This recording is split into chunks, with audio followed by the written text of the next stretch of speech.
Hello, baby. Welcome to the Smart People Podcast. Sit back, grab a drink, tune in your brain.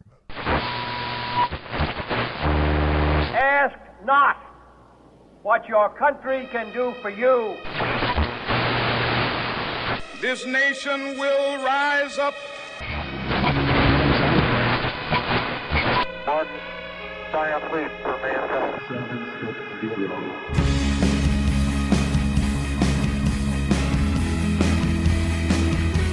Good night, sleep tight, don't let the bed bugs bite. Dude, how creepy is that? You're told that as a child. Yeah, and it's absolutely gross. And it's the topic of today's Smart People podcast, bed bugs. Fun times, huh?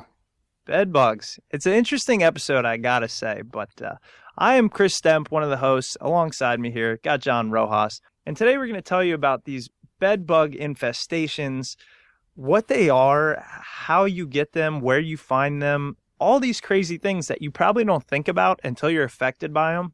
And after listening to our expert this week, his name is Jeffrey Eisenberg, you'll be sure to understand why this is a pretty difficult subject for a lot of people. It actually ends up torturing them. And Jeff founded Pestaway and has recently written the book, The Bedbug Survival Guide. And Chris, I don't know about you, but I've never actually seen bed bugs. I don't think I've ever had bed bugs, but right after we talked to him, I was kind of had that like icky, eerie feeling everywhere I walked around in my house. Yeah, I know.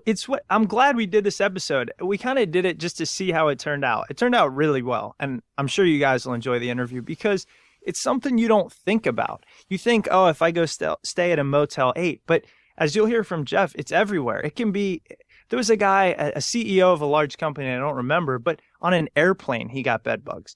I mean, there's an epidemic in New York City. I found an article in the New York Times that says in 2002, the city logged 2 bed bug violations. In 2003, 16. And then in 2009, 377. So it's just this massive explosion of bed bugs, which are blood-sucking creatures that most men don't even show signs of. So you could be getting eaten alive, once a week or however often they come out and not even know it until, as Jeff points out, and then John kind of goes into, you have a nice little lady friend over. She wakes up covered in bites. And believe me, that is your last shot with that female. Before jumping into the interview, I wanted to remind everybody to head on over to smartpeoplepodcast.com, check out our Amazon link, go there every time that you purchase something through Amazon. It helps us out immensely, costs you nothing. You don't even notice you're doing it, but it does give us a nice little kickback from Amazon that helps pay for things such as bandwidth and for equipment here. So head on over to smartpeoplepodcast.com, click the Amazon widget on the bottom left corner of the page. Yeah, we really appreciate that. Actually, while you're on Amazon, what you should probably buy is they have these bed bug mattress covers that Jeff tells you about. Check them out. They're not very intrusive, yet they can do the job. And it's something that you want to find these things before they find you. I mean, wouldn't you agree, John? I agree. And then you know what? It's after talking to Jeff, it's actually made me, contemplate a bunch of different things. One being things that I've never even thought about, where there's a huge secondhand furniture market, like on Craigslist, eBay, stuff like that. And now you really have to think about when you're going out and you're getting this used furniture, I wonder if there's bed bugs infested in this piece of furniture. And, it starts to consume you. It's crazy. Yeah, because I just didn't realize how terrible these things can be. I mean, how they can haunt you. They're like these little ghost bugs, Google them and look up a picture of them online. It's disgusting. Yeah, that'll definitely keep your eyes open. And the other thing is, I let my dog sleep in my bed. I mean, he's my homie, but I don't know. Things like this make you wonder. He's an animal. Should he be kept on the floor? I don't know. It's just one of those things. That being said, try to enjoy this interview. Make sure to check us out on iTunes, leave us a rating, and Twitter at SmartPeoplePod. Hope you enjoy.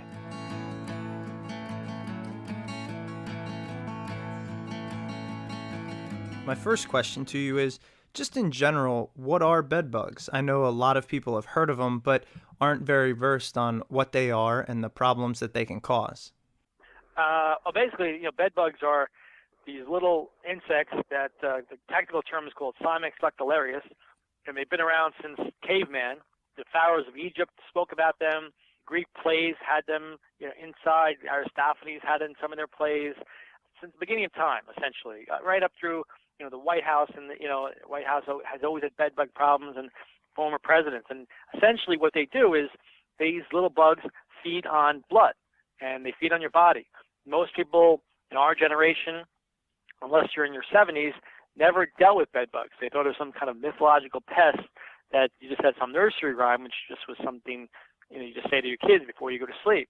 But for 1940s and prior to, you would spray your mattress every night with kerosene, hoping that you wouldn't get bit by bed bugs, and you give this little blessing to your child, sleep tight, let's hope the bed bugs don't bite.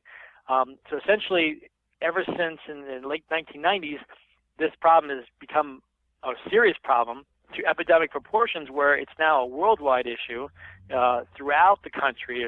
Through the U.S., every major city, thousands and thousands of towns and villages, and even rural areas are battling a bedbug epidemic, and many cities that haven't had any reported instances as recently as 2 or 3 years ago are now on the top of the list. Cities like Philadelphia, and Tucson, and Miami, these are cities are getting plagued by bedbugs who never had any reported instances, and people are getting taken by surprise. What caused this, recent rise in the, epidemic of bedbugs? Essentially, a product called DDT, which was invented in the 1940s, was the quote-unquote magical safe pesticide, which you could spray on people's bodies. Now, this pesticide was used to eradicate many pests, including bedbugs, and it pretty much decimated bedbugs throughout the U.S. It decimated to the point where by the 1950s, there were no more bedbugs in this country. But by the 60s, they found out that DDT wasn't so safe, and it really stopped working anyway. So they pulled it from the market. What happened was, as U.S. citizens continued to travel abroad because of the inexpensive nature of flying to all kinds of exotic countries, these countries had never really gotten rid of their bedbug problem. So essentially, all our travelers had brought the bedbugs back into our country and through many European cities and countries who had no problems. And this problem just festered for many years without being detected properly, because most most extermination companies didn't know anything about bedbugs. We discovered them in 1996, and we saw this growing, and we thought this was going to become a major problem. And most of my industry thought it was, we were smoking something, because bedbugs had not been an issue in 50 years. So during this process, when we were telling people that they had bedbugs, they were denying it, because all the myths that are associated with bedbugs. The average person thought that bedbugs were associated with being dirty, being from a foreign country, being poor, not being uneducated. These are all myths, and people were doing all the wrong things. They did think they had bedbugs. They would throw out their bed, or they would go to a hardware store and pick up some spray that had a big picture of a bedbug, and they would spray their house. Most of these things would make the problem worse. You're taking a bedbug problem from one room to 5 rooms, or throughout the house, or throughout the apartment building, because of all the myths that people knew or thought they knew about bedbugs. And the whole purpose of the book that I wrote, the Bedbug Survival Guide, I wrote as a public service, really to help people. And all the proceeds and all the advances we got from the book are going to charity. Kids with cancer and kids with orphans. Because I really wanted people to understand about bedbugs, because at the end of the day, there's no magic bullet in killing bedbugs. What's going to solve this problem, or going to help the problem and pull this epidemic back from its ways, is through education. Jeff, first, I guess I wanted to reiterate what you said. That's really incredible. I didn't know that the proceeds from book sales are going to charity, and we really commend you for that. What made you decide to go that route? Well, a lot of what I do every day, a big part of my life is involved in charities, and I believe that we have other purposes in our life. But I deal with, over the last 15 years, I've seen so much suffering, regarding to bed bugs. I mean, they don't spread disease, but they do cause a tremendous amount of suffering, mental suffering. People who don't sleep at nights, their lives are turned upside down for months at a time. They've spent thousands of dollars. Many people spend money they really can't afford, and people can't date. People have kids who can't have play dates, and kids who don't have their toys for months on end because they have bed bugs, and it disrupts their lives to an incredible degree. Where 50% of my day was psychology. Just easing, trying to make people feel better, and letting them know and reassuring them we're going to get rid of it, which we always do. They asked me to write this book, and I wrote it. I said I don't want to exploit people by selling a book and thinking I'm going to profit profit from it. I want people to have it. So I just wanted to show my intentions that I'm not only donating all the proceeds, and I bought thousands of books to sell, but I'm also matching it because I really want to encourage people to give it to their friends and loved ones because it's a win-win for everyone. You're going to help yourself. You're going to reduce the chance of getting bed bugs by 75%. You're going to help a lot of kids. And these are charities which are well known with 4-star Charity Navigator ratings. They've been around for 20 years, and so everybody benefits here. And I feel good that I did something to help a lot of people ease their suffering, and I helped a lot of children who definitely need the most amount of help. That is definitely awesome, and we urge our listeners to pick up your book and also help donate anything that they can to help out these people. That's fantastic, Jeff. Thank you. You had mentioned that a lot of more prevalent cities such as Philadelphia, Tucson, Miami, all these places are starting to have problems with bed bugs. Do you find that there's an area of the country that they're more prevalent, or do you find that there's different places such as hotels or just places where there's shared beds? Well, that's a great question. The truth is, they're everywhere. If you had to if you want a top 10 list of cities, I can certainly give you that. I mean, New York is New York, and Ohio is probably the number one, top states with the worst problems. But there are cities, LA and Dallas and Minnesota. These cities are coming on very strong.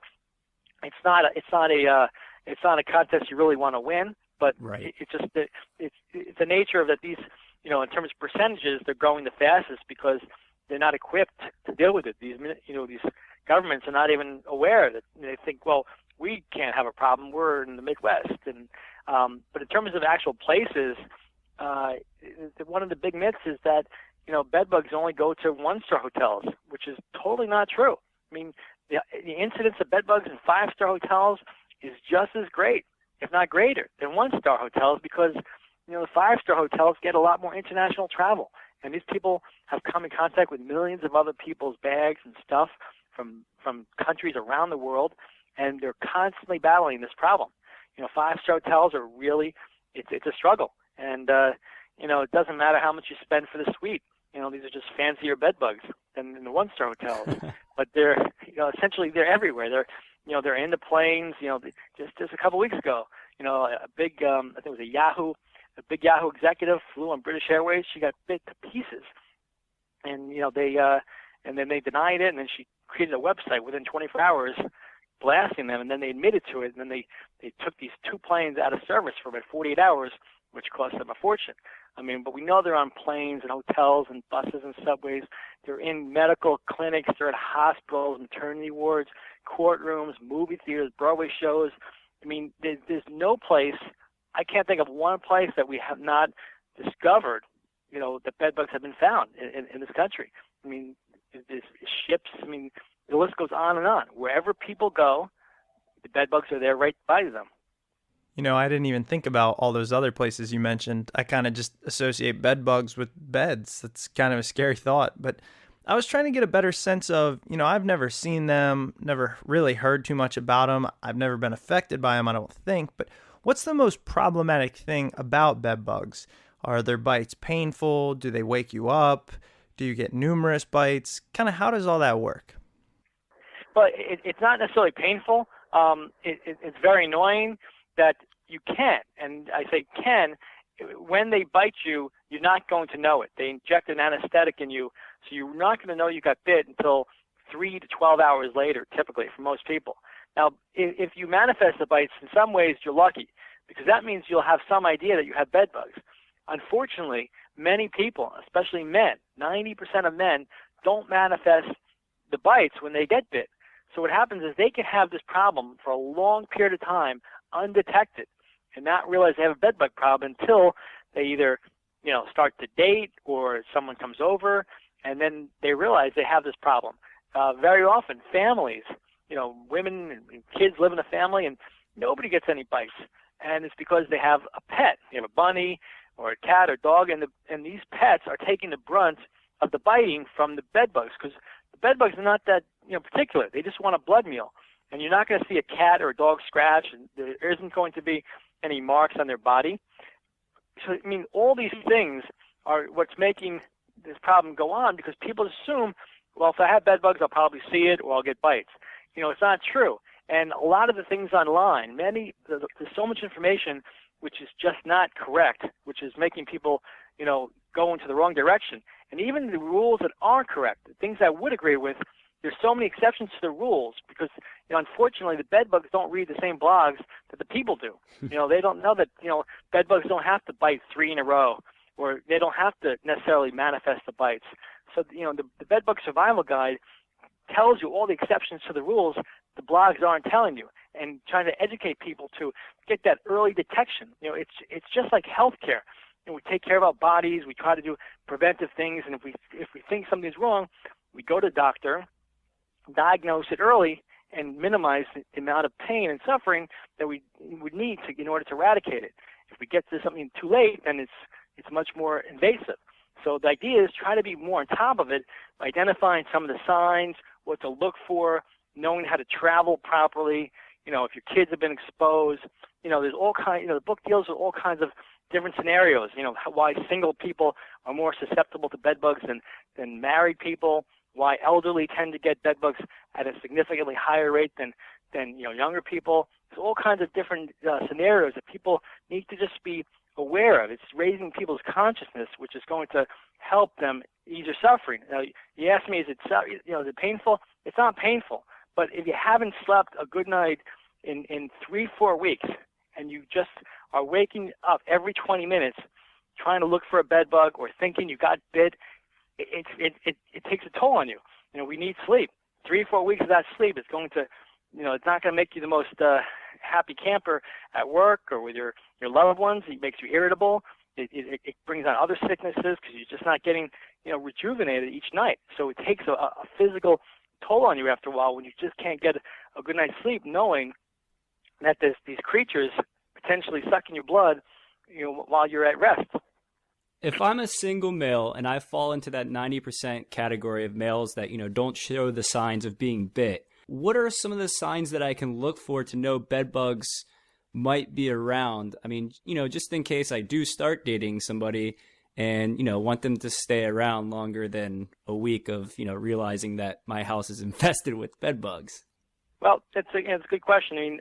The good chance that your new partner may manifest the bites. I recommend to everybody in the country that they encase their mattress and box spring with bed bug certified mattress covers.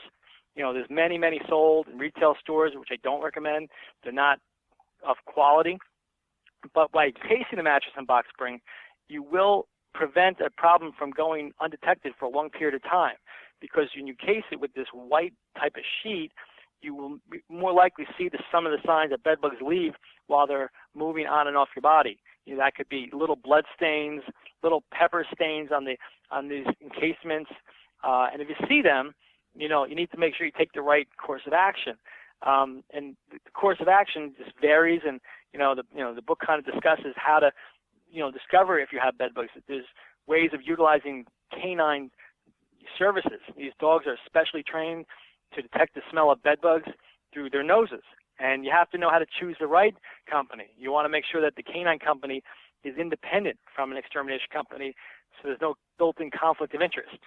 You want to make sure you choose the right extermination company, but the canines are really your best bet in knowing if you have them or don't have them. Because if you're one of those guys in the 90% category, and you're then probably a canine is a good thing to use, periodically, or if you think you've been exposed, you think you may have them.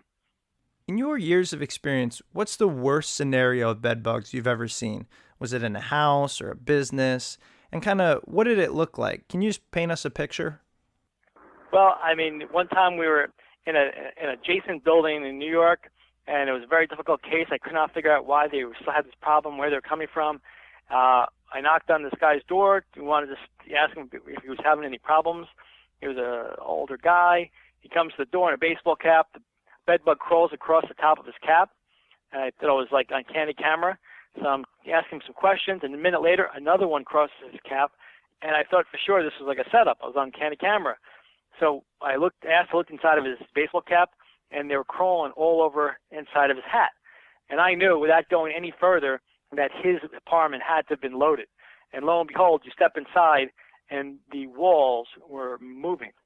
I mean, we were just vacuuming up bed bugs for 2 weeks straight. Oh. A team of guys just vacuuming up bed bugs, filling up vacuum bags before we even had a chance to do a traditional treatment, because normally you don't even see the bed bugs.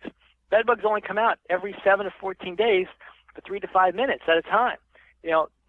Every crack was so saturated with bed bugs, and any given crack could hold 300 to 400 bed bugs. And in an apartment like this with thousands of cracks, it was saturated. We were bags and bags full of vacuum. I mean, we've had many cases like this, but this is what we're talking about. The walls are moving. Now, this is not a typical case. This is a person who he was disconnected. It didn't bother him. I mean, he obviously didn't have anybody visit him or anybody that could tell him he had a serious problem. But this is what I call the pig pen, syndrome, where you have guys like this who go out into society, they work with you, they eat at the same diners and restaurants. If you met him on the street, you think he's, there's nothing peculiar about him. And they're going to the movies with you, they're going to your diners, they're going to your workplace, to your hospitals, your dentist offices. And wherever they go, like Pigpen with that cloud of dirt, they are dropping bed bugs wherever they go. They are depositing them wherever they travel. If you shake their hand, if you brush up against them in the subway, on a bus or on an airline, this guy traveled and he did things. He was literally a vector of bed bugs wherever he traveled. And there are hundreds and hundreds, if not thousands, of people like this in every major city. And this is why you have to protect yourself. It's not about the people who are relatively, aware of it. There are people like this who just are depositing bed bugs in all the places that you like to go, and you can't avoid it. This guy went to a gym. This guy went to, Broadway shows. But it's an issue. And this is why you have to try to protect yourself and avoid these pests whenever you have the opportunity to. So the picture that you've painted with having the walls moving due to bed bugs, I mean, just makes me squirm and feel queasy. So I have to ask you, how did you get involved in studying bed bugs? Essentially, we got called into an account in 1996, and they were complaining about things biting them. It didn't make sense. It was December time, and there were no biting insects around at that time in New York City. And eventually we found this bug. I didn't know what it was. We got it identified. An entomologist said, it's a bed bug. Where did you get it? Nobody was able to help me because bed bugs had not been on the radar for 50 years. So we had to learn how to get rid of this pest on our own because, most of the available techniques were illegal. And, the old timers didn't have any advice for me. So we had to figure out how to get rid of bed bugs on our own, and we started to study it. And, I'm from somewhat of an academic background, and as I was studying it, I was learning these unbelievable things about how difficult it was to get rid of this pest. So for a good 5-6 years, we started getting calls from around the city because we got a reputation that we had some knowledge about this problem. And most companies didn't bother with it because it wasn't really a big enough issue. And then we saw that this seemed like it was going to be a major epidemic at some point based on how difficult it was to get rid of it and how easy it spread. But people figured it can't be a problem. This, it's been quiet for 50 years. It's probably just a small little outbreak. So we were ramping up in a major way, learning and studying bed bugs for a good 10, 12 years until it started to become, on the radar. I mean, the New York Times, 2005, put us on the front page of the New York Times declaring bed bugs are back. And then it became official that they were back. But most people thought it was only about foreigners or people being dirty or people, just not taking, taking care of themselves. All right, Jeff. Well, I know we're about out of time, but I did want to give you a chance to tell us about what else you have going on. I know we mentioned your book, The Bedbug Survival Guide. Is there anywhere else you'd like to lead our listeners to, such as a website or a place they can go to learn more about bedbugs? Sure. I mean, we have a site, and all the proceeds of the site and everything you buy in there is going to also go to the charities I mentioned. It's called the site is bedbugsurvivalguide.com. We also have it's going to have a lot of information, blogs, and about bedbugs. You can also go on the site of pestawayinc.com, which has a lot of good information and tips for dealing with bedbugs, but it's not nearly as expensive as the Bedbug Survival Guide, which is just going to help everyone in all walks of life. Teaching them how to travel, how to live, how to deal with kids who have bedbugs or if you've been exposed. It will guarantee for $9 you're going to avoid bedbugs by at least 75% chance. All right, Jeff, thank you so much for being on. This was really informative and something I'm sure everyone will be happy to know a little more about. My pleasure. Thanks so much. Thanks so much, Jeff. All right, Jeff. Take care. Good day. All right, welcome back. Hope you weren't too grossed out by what Jeff had to say during this interview. It's going to make you think twice about bedbugs. Chris, question for you. On our trip out to Arizona and then back, did you once think about bedbugs? I didn't, but actually on the way back, having talked to Jeff, I did. And it's one of those things where when you're sleeping and you feel like a little itch, if you start wondering, oh, I wonder if that was a bedbug, try to enjoy your sleep. Oh, yeah. Seriously, you know what I'm saying? Those itches multiply. In your head, you start thinking, oh my goodness, my entire body itches. Where it probably really doesn't. It's probably mental, but you feel that first little itch and you think bedbugs, and that's it. Your sleep is ruined. Yeah, you're being feasted on by blood-sucking creatures. Anyways, hope everyone enjoyed it. It was a little random episode that we had, but that's what we're here for. Try and learn something new, try and learn something interesting, and maybe give you a different perspective. And I know that's what happened for me this episode. So if you enjoyed it, go ahead and tell the world. Tell your friends. We really appreciate any help we can get with marketing. I mean, we're a small little group going on here, and we're just trying to get the word out and teach people some different things. So check us out on Twitter @SmartPeoplePod. Tweet about us. Check out our Facebook page. Send us recommendations. Go to our website, smartpeoplepodcast.com. Use the Contact Us tab and send us things, recommendations, people you want to hear, constructive criticism. I mean, that's what we're here for. And 99% of the times, we're going to respond to you because we want that interaction with you guys. So we really appreciate it. And I know we've mentioned it a million times before where we said, support us on Facebook and Twitter, but it really is that grassroots marketing campaign that helps us become bigger. We don't have an advertising budget. We don't advertise any other way. We depend on you guys to spread the word to your friends and family, and we greatly appreciate it every time that we see somebody tweet saying, hey, I'm checking out the new Smart People podcast episode. You should check it out and provide the link. It's awesome, and it means it is awesome. To us. It makes the day sometimes. I do agree with that. Absolutely. I love getting emails and Facebook and Twitter messages. It takes away from the mundane, boring job, and you get to see these people that enjoy the same thing you do. It's very cool. Exactly. So we hope to hear from you. Thanks for checking us out. smartpeoplepodcast.com. Let us know your thoughts. Make sure to tune in next week for another awesome episode.